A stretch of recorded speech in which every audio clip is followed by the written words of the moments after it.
We need to understand about the Palestinian issue through a conceptual and theoretical understanding by applying a very pertinent model that was given by Edward Azar. This model is known as the protracted social conflict to understand about an intrastate conflict with its multiple dimensions. And then within this protracted social conflict model, we will also try to understand about the integration of the Abraham Maslow's hierarchy of needs to the people of Palestine to give recipe and solution to the problem of Palestine. This protracted social conflict, what we also call it as the PSC model, protracted social conflict model, that holds that intrastate social conflicts get prolonged due to 4 clusters of variables leading to the high levels of intensity. The 4 determinants of the protracted social conflicts that were given by Edward Azar are communal content, deprivation of human needs, governance or the state role, and international linkages. In this segment, I will try to understand about these 4 dimensions by explaining them and apply it to the Israel-Palestine conflict. The first is the communal content. The existence of communal content is the first underlying feature of the protracted social conflict. The most effective unit of analysis is the identity group that is defined by racial, religious, ethnic, cultural, and other factors. In our case, this identity group is the Palestinians who share history, religion, and ethnicity. The core problems lie within the relationship between the identity group and the state, which Azar described as the disarticulation between the state and the society. Within this matrix, it is significant to assess how societal needs, including physiological needs, security, identity, recognition, and others, are mediated through membership of the social groups. In post-colonial multi-communal societies, the state apparatus is often controlled by a single communal group or a coalition of a select few communal groups. In overall Palestine conflict, we see that the Zionist Jewish government in Israel is the dominant group that holds the relatively greater power than its competitors. The unresponsiveness of this dominant group to the needs of the other groups in the society strains the social fabric and eventually breeds fragmentation and ultimately results into the protracted social conflict. The disarticulation between the identity groups that are Palestinians and the dominant group, that is Israel, resulted into a prolonged conflict with recurrence of violence. The second characteristic of Edward Azar's model is the deprivation of the human needs as the underlying source of the protracted social conflict. He said that if human needs, collectively articulated as societal needs, are persistently deprived by the dominant group, cultivates a niche for a protracted social conflict. Human needs are non-negotiable and uncompromising. Conflicts originating due to the human needs deprivations will be intense and vicious.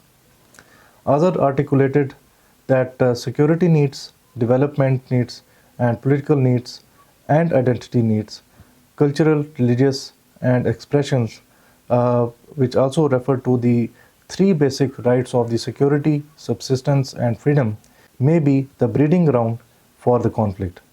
In our case, Palestinians are struggling hard to attain their fundamental societal needs of sustenance, security, returning to their original lands, ending refugee status, and above all, getting recognition of their identity. Importantly, conflict resolution can only occur when satisfactory amelioration of the underdevelopment occurs. So here, if we talk about the human needs, it is important to understand about Abraham Maslow's hierarchy of need model to understand about assessing the human needs. Abraham Maslow mainly gave 5 dimensions or five pyramidal, the hierarchy of needs are, if they are being alienated and they are deprived, then it can lead to conflict. So, Abraham Maslow categorized human needs in a hierarchical pyramid of prepotency in which human needs are viewed from bottom to upward. The physiological needs that lie at the bottom of the pyramid include food, water, air, clothing, and related essentials to live, are the most potent needs of the humans. Then the second tier is the safety needs. They stand for being secure, not fearful, and unthreatened to live on. Next tier is love and belongingness, followed by self-esteem or self-respect. The top of the pyramid showcases self-actualization or realization of the meaning to live on. The lack of provision of these needs, starting from bottom to top, that is from physiological needs to the self-actualization, may generate a psychological thrust of frustration and anger that ultimately lead to a conflict. So if we look at Abraham Maslow's hierarchy of needs, we will find that if we apply this to the Israel-Palestine conflict, we will find that the Palestinians face deprivation of their needs at all tiers.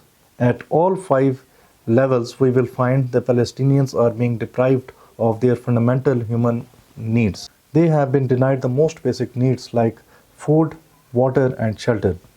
Their sense of security and high valued feelings of love and belongingness have become only aspirations and yearnings. Due to Israel's continued violence in Palestine in the ongoing war, children are being orphaned, entire families disappeared, parents lost children and are forced to live with this grief forever. The higher tier needs of self-esteem and self-actualization are struggle for recognition, going back to their own lands, ending their refugee status, and above all, acceptance of their statehood. The Israel-Hamas war is therefore much more than the feud over territory. For Israelis, Jerusalem and Palestine were their promised land, while for the Palestinians, it is their home which got not only colonized, but they became refugees within their own home. Israel has cornered Palestinians into a small strip of a 40-kilometer Gaza and the West Bank through repeated military actions and forced settlements into the Palestinian lands. The decreasing territorial spaces create huge socio-economic pressures for the Palestinians. A win-win situation for the problem of Palestine can only be attained through the provision of the fundamental human rights to the people of Palestine.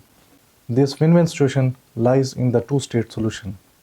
For Israel, recognition of Palestine and provision of their societal needs would ensure the sustainable peace. The physiological needs, which include the basic needs such as food, water, and shelter, must be met first of all. For the potential resolution of the conflict, the agrarian land rights across the fence from Gaza once belonged to the Palestinians. The kibbutz and the mojave must be cultivated jointly by Israel and Palestinian farmers or distributed in shares. The first requisite for fulfilling the safety and security needs is to hold a ceasefire that has recently taken place in December 2024 and January 2025 that needs to be observed in its full letter and spirit. Cities like Baitul Muqaddas or Jerusalem, which are equally respectable, should be open to both the nations. The area shall be controlled by the United Nations peacekeeping forces rather than the Israeli or the Palestinian Authority. Palestinians have lost thousands of loved ones in the conflict, so did the Israelis, comparatively very less than Palestinians. Importantly, forgiveness, that is an under-researched and less focused area, can play a significant role in diminishing the divide and cleavages between the Israelis and the Palestinians. But they can only work out if there is a political will from all the sides. A compromise of mutual recognition of Israel and Palestine will help fulfill the self-esteem needs of the Palestinians and even Israelis. The fundamental question is whether the military solution that Israel, Hamas, and Hezbollah that resort to the violence would bring a positive peace or a sustainable peace in Palestine. So there are questions. Violence breeds more violence and spirals into unabated cycles of aggression, deaths, and destruction. Israel, sooner or later, has to realize that its only military approach cannot bring peace and stability for long. Self-actualization, a distant objective to be materialized, would require both nations to show political will, readiness to compromise, and will to cooperate. The third component of Edward Azar's model is the governance and the state role as the determining factor in the satisfaction or the frustration of the societal needs of the identity group. States which experience the protracted social conflict tend to be characterized by incompetent, parochial, fragile, and authoritarian governments that do not fulfill the fundamental human needs.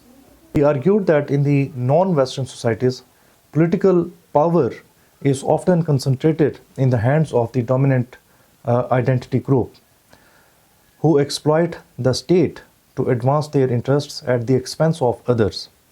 In the protracted social conflict, we see that the state's political capacity is constrained by inflexible or fragile authority structures that make it unable to address and fulfill the needs of the diverse constituents. In our case of Palestine, we see that the dominant identity group, the Zionist Jewish state of Israel's hard-headedness, oppression, and indifference to the basic human needs of the Palestinians lead to the frustration and anger of the Palestinians, and thereby leading to the protracted social conflict. The fourth characteristic of the protracted social conflict is the international linkage. It refers to the connections between the weak and strong states in international relations based on economic dependency within the international economic system and the client relationship. The stronger states influence the decision-making processes and the domestic socio-political and economic structures of the weak states. Outside intervention often encourages the discrimination of the communal groups in accessibility and prosperity that contributes to the perpetuation of the conflict. In our case, Israel-US partnership is an instance of international linkage. There has been a strong Jewish lobby within the United States that protect and furthers Israel's interests. The US backing of Israel throughout its history, and particularly in the current Israel-Hamas war, financially, militarily, and diplomatically, is testimony of the fact that the conflict has international linkage that perpetuate this particular conflict. Given these four clusters of variables, the actions and the events of the process dynamics that work through three groups of the determinants, including communal actions and strategies, state actions and strategies, and built-in mechanisms of conflict, may activate overt conflict.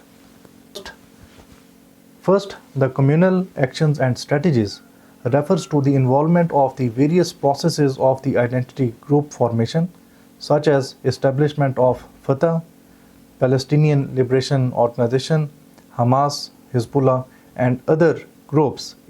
Then the mobilization through political setups, generating funds, and yielding support from the Palestinian people. Then we see the emergence and the nature of the leadership in shape of Yasser Arafat earlier, then Mahmoud Abbas, Ismail Hania, and Hassan Nasrallah, in which the Palestinian people, they seek their leadership, and some of them have been killed in this Israel-Hamas war.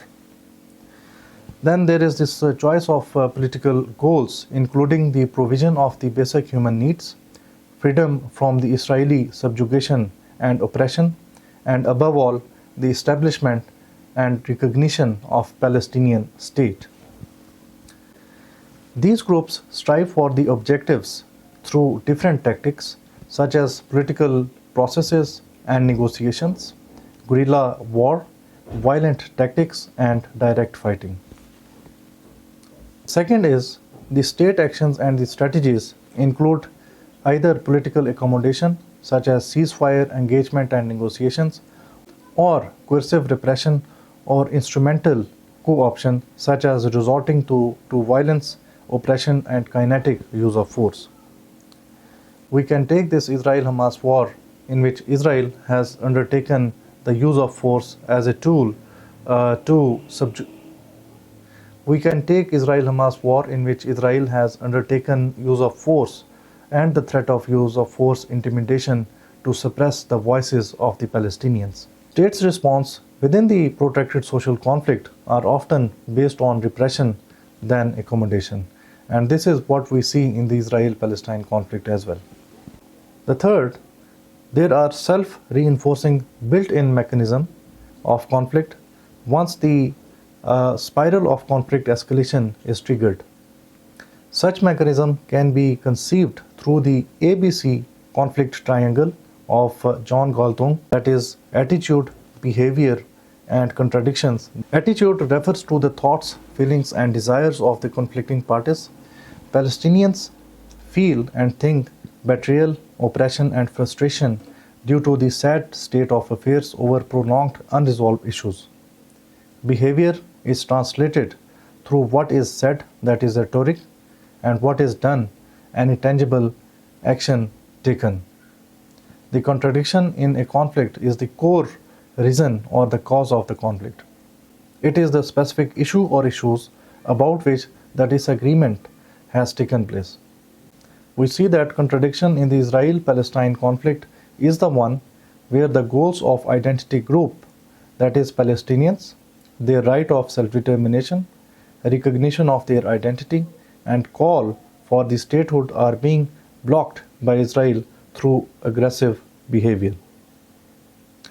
Israel-Palestine wars of 1948, 1956, 1973, Intifada 1-2, and the recent Israel-Hamas war 2023-2025 are the reflections of the aggressive behaviors leading to the new contradiction on top of the old ones, such as the resurgence of violent armed conflict at intervals, possibly stimulating more aggressiveness and aggression.